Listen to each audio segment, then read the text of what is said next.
Good morning विद्यार्थियों। BA पाठ प्रथम की ऑनलाइन क्लासों में आपका फिर से स्वागत है। विद्यार्थियों, आपने मेरा पिछला वीडियो देखा होगा, निश्चित रूप से वो आपको पसंद आया होगा।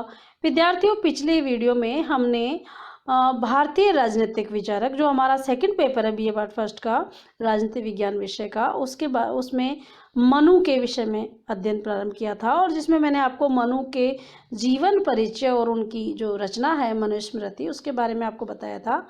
हम उसी को आगे निरंतर रखते हुए आज की जो क्लास है उसमें हम करेंगे मनु का राज्य दर्शन, और जिसमें पहला हम करेंगे राज्य की उत्पत्ति, अर्थात मनु के अनुसार जो राज्य है उसकी उत्पत्ति किस प्रकार से हुई और कैसे राज्य अस्तित्व में आया, ये हमें इस अध्याय में देखना है। और फिर उसके बाद हम राज्य के कार्य वगैरह आगे देखेंगे। राज्य की उत्पत्ति, मनुस्मृति के 7वें अध्याय में राज्य धर्म का प्रतिपादन करते हुए राज्य की उत्पत्ति का वर्णन किया गया है। मनु के अनुसार सृष्टि की प्रारंभिक अवस्था बड़ी भयंकर थी, मतलब जब सृष्टि की जो शुरुआती अवस्था थी, जब बहुत खतरनाक स्थिति थी, बहुत भयंकर स्थिति थी, उस समय न राज्य था और न ही राज्य दंड का कोई नामो निशानी था। मनुष्य अपनी मनमर्जी करता था, चारों ओर अराजकता व्याप्त थी, चारों तरफ भय का वातावरण था, लोग दुखी थे। अर्थात जब राज्य नहीं था उस टाइम जो सृष्टि की जो प्रारंभिक अवस्था थी वो बहुत बड़ी भयंकर थी। राज्य नहीं था, दंड नहीं था, इसलिए मनुष्य अपनी मन की मर्जी करता था, चारों तरफ अराजकता व्याप्त थी, चारों तरफ भय का वातावरण था, लोग दुखी थे, जो उसकी मन की इच्छा होती थी वो करते थे, दूसरों को परेशान करते थे, कोई रोकने वाला नहीं था, कोई टोकने वाला नहीं था। ऐसी स्थिति में प्रजा की रक्षा के लिए ईश्वर ने राजा की सृष्टि की। आप देखिए, इसमें राजा किसने बनाया? ईश्वर ने। अर्थात मनु क्या कहता है कि राजा को ईश्वर ने बनाया है। तो जिस राजनीतिक राज्य की उत्पत्ति के सिद्धांत में आपने पहले आपके राजनीति विज्ञान पढ़ा होगा, राज्य की उत्पत्ति के अनेक जो सिद्धांत आपने देखे होंगे, तो उसमें एक आपने देवीय उत्पत्ति का सिद्धांत देखा होगा।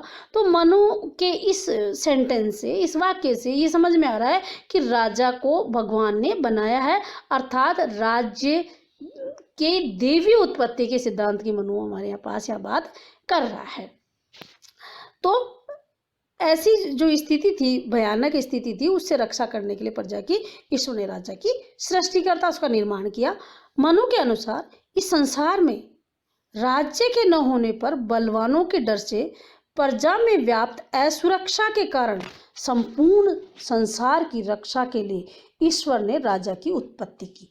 क्योंकि राजा की उत्पत्ति संपूर्ण संसार की रक्षा करने के लिए, अर्थात जो जनता में भय व्याप्त था, असुरक्षा थी, उससे लोगों को बचाने के लिए राजा का निर्माण किया गया। शासक की देवी उत्पत्ति का संकेत देते हुए मनु ने कहा है कि ईश्वर ने इंद्र, वायु, सूर्य, अग्नि, वरुण, चंद्रमा और कुबेर का सारभूत अंश लेकर राजा की सृष्टि की। अब पहली बात तो राजा का निर्माण ईश्वर ने किया, लेकिन अब कैसे किया? तो मनु ये कहते हैं कि राजा की उत्पत्ति करने के लिए भगवान ने, ईश्वर ने क्या किया? इंद्र भगवान, वायु, सूर्य, अग्नि, वरुण, चंद्रमा, कुबेर आदि जो देवता थे उसका अंश लेकर के एक राजा का निर्माण किया। मनु का कथन है कि सभी देवताओं के अंश से उत्पन्न होने के कारण राजा क्या है? सर्वगुण संपन्न और तेज से युक्त है। जब हम एक देवता की कल्पना करते हैं तो ही हमें ये लगता है कि वो कितना पावरफुल, ताकतवर होगा या उसमें कितनी शक्ति होगी। तो यहाँ तो कुल 8 देवताओं के अंश से राजा को बनाया गया है।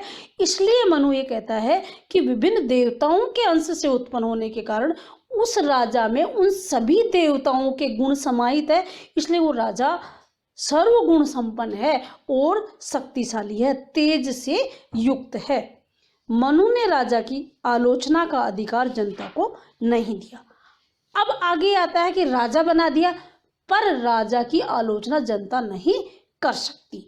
अब ये तो कैसी बात हो गई कि राजा कुछ भी कर सकता है, उसकी कोई आलोचना जनता नहीं कर सकती, मतलब वो मनमर्जी कर सकता है। अगला सवाल यही आता है हमारे सामने कि अगर राजा को किसी भी तरह की पाबंदी नहीं होगी तो निश्चित रूप से वो मनमर्जी करेगा, तो आलोचना करने का अधिकार क्यों नहीं देता, हम ये देखते हैं। वह कहता है कि राजा के पद पर विराजमान बालक का भी अपमान नहीं करना चाहिए, क्योंकि वह मनुष्य के रूप में देव्य शक्ति का प्रतिनिधि है। आलोचना का अधिकार क्यों नहीं देता? क्योंकि हम देवता की बुराई या आलोचना करने की हम सोच भी नहीं सकते। तो मनु भी ये कहता है कि अगर राजा देव्य अंश से युक्त है तो देवता का ही एक अंश है, इसलिए उसकी आलोचना नहीं करनी चाहिए। राजा को देवी गुणों से संपन्न होते हुए भी धर्म के अधीन रखता है और उसका धर्म है प्रजा की रक्षा करना और प्रजा का हित करना। अब अगली बात यह आती है कि राजा देवी गुणों से युक्त है, प्रजा उसकी आलोचना नहीं कर सकती, लेकिन फिर भी वह स्वच्छंद नहीं है, स्वतंत्र नहीं है, वो धर्म के नियंत्रण में है और राजा का धर्म है प्रजा की रक्षा करना और प्रजा का हित करना। राजा निरंकुश नहीं हो सकता, इसलिए राजा निरंकुश नहीं हो सकता क्योंकि उस पर किसका नियंत्रण है? धर्म का। और उसका धर्म क्या है? प्रजा की रक्षा, प्रजा का हित करना। अगर जैसे ही वो प्रजा का हित करने की सोचेगा तो अपने धर्म से डिगेगा और धर्म से डिगते ही उसका जो उत्पत्ति की गई थी जिस उद्देश्य को लेकर के, वही खत्म हो जाएगा। यदि राजा कोई अपराध करता है तो उसे साधारण नागरिक की अपेक्षा 100 गुना दंड देने की व्यवस्था की गई है। मनुस्मृति में मनु ये कहता है कि अगर राजा कोई अपराध करता है तो सामान्य नागरिक की तुलना में उसको 100 गुना दंड मिलेगा। इसके अतिरिक्त राजा का प्रशिक्षण व उसकी दिनचर्या भी राजा को स्वेच्छाचारी और निरंकुशता की ओर जाने से रोकती है। उसके अलावा जब आप इसको डिटेल में पढ़ोगे आगे जाके किताब में कि राजा की जो दिनचर्या है उसके एक एक पहर निश्चित करे हैं मनु ने, कि पहले पहर में वो क्या काम करेगा, दूसरे में क्या करेगा, तीसरे में क्या करेगा। इस तरह से जीवन मतलब पूरे दिन के पहर उसने बांट दिए हैं, तो वो बिल्कुल अनुशासित उसका जीवन है। उसके अलावा उसका जो प्रशिक्षण है जो उसको दिया जाता है उसको राजा बनाने से पूर्व, वो भी कठोर प्रशिक्षण दिया जाता है जिससे वो स्वेच्छाचारी और निरंकुश बन ही नहीं सकता।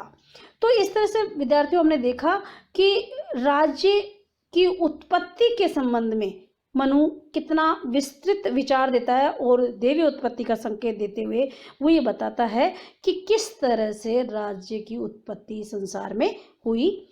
अब नेक्स्ट जो हम इसमें करेंगे वो है राज्य का सप्तांग सिद्धांत। इसका मतलब यह है कि मनु ने राज्य को एक शरीर की भांति मान के उसके कुछ अंग बताए, 7 अंग बताए इंपॉर्टेंट जो जरूरी है एक राज्य के लिए। तो उसके बारे में हम इसमें हम आगे देखेंगे। राज्य का सप्तांग सिद्धांत ये क्या है? मनुस्मृति में राज्य के सावयव स्वरूप का वर्णन किया गया है। सावयव का मतलब होता है अवयव के समान, अर्थात शरीर के समान। तो राज्य क्या है? शरीर के समान है। मनु ने राज्य के घटकों के लिए मतलब राज्य के अंगों के लिए प्रकृति शब्द का प्रयोग किया। ये बहुत इंपॉर्टेंट चीज़ है, आपको बार बार आप यार कंफ्यूज हो सकते हो कि राज्य की प्रकृति बताइए। तो मनु जो अंग है राज्य के उसके लिए प्रकृति शब्द का प्रयोग करता है और वह राज्य की 7 प्रकृतियां अर्थात अंग स्वीकार करता है। जो घटक है, अंग है, प्रकृति है, वो एक ही चीज़ है, राज्य के 7 अंग। अब जो इसमें 7 अंगों में जो पहला है जिसको सबसे ऊपर रखता है मनु, वह है स्वामी अर्थात राजा। मनु ने राजा को स्वामी की संज्ञा दी है तथा नैतिक गुणों, प्रशासनिक क्षमता व दायित्व के प्रति निष्ठा से युक्त राजा को आवश्यक माना है। राजा सबसे सर्वोपरि है राज्य में, इसलिए वो कैसा होना चाहिए? उसमें नैतिक गुण होने चाहिए, प्रशासनिक क्षमता होनी चाहिए और दायित्व अर्थात जो उनके कर्तव्य है उसके प्रति निष्ठा होनी चाहिए। जब तक कर्तव्य के प्रति निष्ठा नहीं होगी कोई भी एक शासक सफल शासक नहीं बन सकता। दूसरा जो दूसरे नंबर पर जिस अंग को वो स्थान देता वह है मंत्री या अमात्य अर्थात प्रधानमंत्री।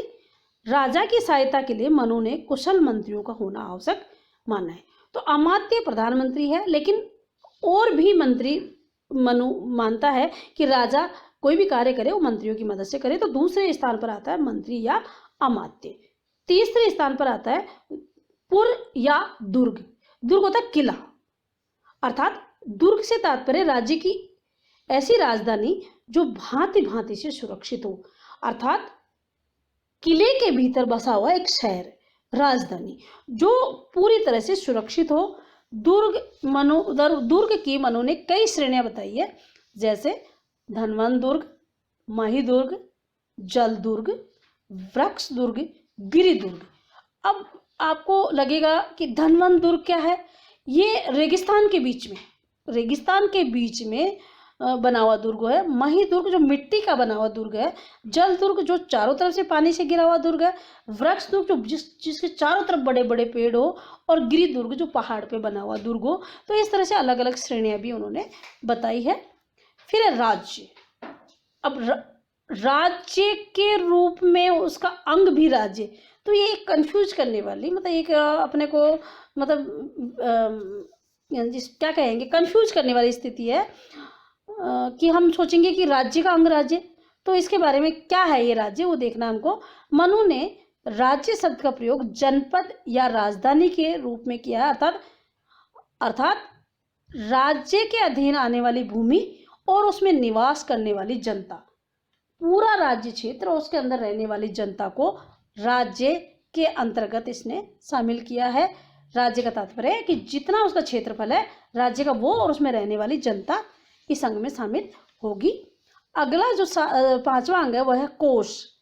राज्य के पास एकत्रित धन को मनु ने कोष का नाम दिया, अर्थात राज्य का खजाना।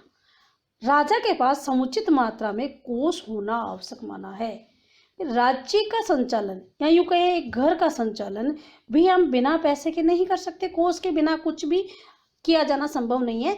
इसलिए राज्य के संचालन के लिए, राज्य को चलाने के लिए राजा के पास पर्याप्त मात्रा में कोष होना भी आवश्यक है। इसलिए इसको भी एक महत्वपूर्ण अंग माना है। अगला है दंड अर्थात सेना। दंड या सेना को मनु ने राज्य की सुरक्षा के लिए अनिवार्य माना है। राज्य की सुरक्षा कौन करता है? सेना। तो सेना बहुत आवश्यक अंग है, क्योंकि उसके बिना राज्य सुरक्षित नहीं है, और राज्य सुरक्षित नहीं है तो राज्य का अस्तित्व नहीं है।